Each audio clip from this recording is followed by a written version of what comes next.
আসসালামু আলাইকুম। গরু গোস্ত, এখানে 4 কেজি গোস্ত, 2 কেজি রান্না করবো। সিনা গোস্ত আছে, 2 কেজি গোস্ত রান্না করবো।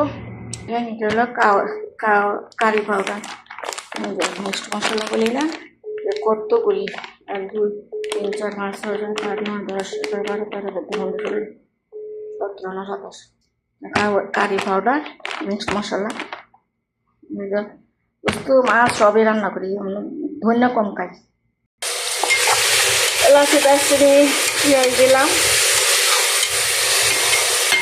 এই যে আদা দিলাম, একটু বেশি দিতে হয় গরু গোস্তের মধ্যে। গরু গোস্তের মতো আদা আধা গোস্তের মধ্যে আধা দিলাম।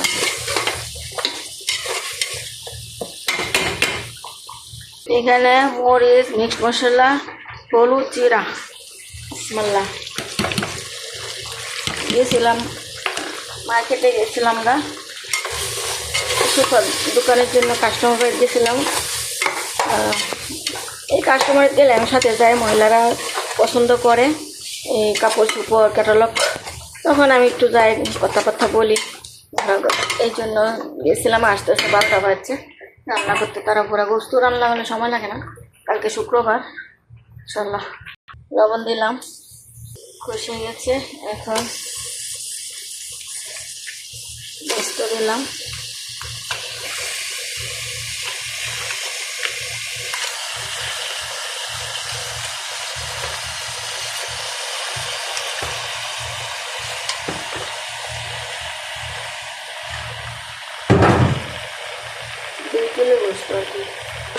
রসুন দিয়েছিলাম না, রসুন চেঁচা দিলাম।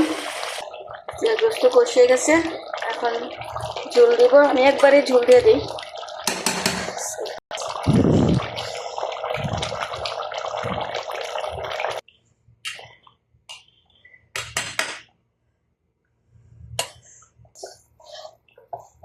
এলাচি দিলাম, রসুন দিলাম, আর একটু হইব